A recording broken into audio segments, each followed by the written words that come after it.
Hali gani mwanafamilia wa channel tupendwa hii hapa hivi Zuza Media. Kama ndo mara yako kwanza, basi nikusii usisahau kusubscribe, kulike, kushare pamoja na kucomment. Najua kuna mambo mengi ambayo yamekuwa yakitokea katika mitandao ya kijamii na wengi wao walitamani sana kuweza kuelewa namna ambavyo jinsi yalivyo mambo ambavyo yanavyozidi kwenda, na tumeweza kuona baadhi ya watu wengi waliweza kufunguka mambo mengi juu ya hiki ambacho kimekuwa kikitokea kwa bibi Zuchu, na wengi wao wakasema kiukweli kuna cha kujifunza kwenye hili, kwa sababu kila mtu anatamani kuweza kuona maisha ya bibi Zuchu akiwa na amani na furaha. Sasa leo hii bwana, tumeweza kuona namna ambavyo bibi Zuchu alivyoweza kufunguka juu ya yale ambayo yamekuwa yakitokea katika maisha. Hivyo yote ya yote, watu wengi wameweza kufunguka vingi na kusema ya kwamba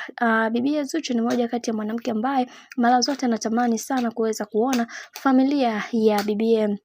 hiyo bwana mkubwa Diamond Platnumz mkiwa na amani na furaha. Lakini licha ya yote ambayo yaliyoweza kutokea, bado kuna mikanganyiko mikubwa ambayo ipo katikati yao, na wengi wao wakasema kiukweli kuna cha kujifunza kwenye hili, kwa sababu kila mtu anaamini ya kwamba bibi Zuchu amemvumilia sana bwana mkubwa Diamond Platnumz kwa kiasi kikubwa ambacho hata watu wengine wameshindwa namna ya kuweza kuelewa, maana kuna mambo mengi ambayo yameweza kutokea na wengi wao walitamani sana kuweza kulielewa hili kabla mambo hayajaharibika. Hivyo wengi wao wakasema wacha tuone, maana kuna mambo mengi ambayo bibi Zuchu amekuwa akiyapitia katika ndoa yake pamoja na mahusiano yake. Kiujumla, watu wengi walitamani sana kuweza kumfanya awe na amani zaidi kadri siku zinavyozidi kwenda, lakini mambo yanazidi kubadilika kwa upande wake, na kila mtu anatamani sana kuweza kuona bibi Zuchu akiwa katika misingi na mikakati iliyo bora, kwa sababu kuna mambo mengi ambayo watu wengi hawaamini ya kuwa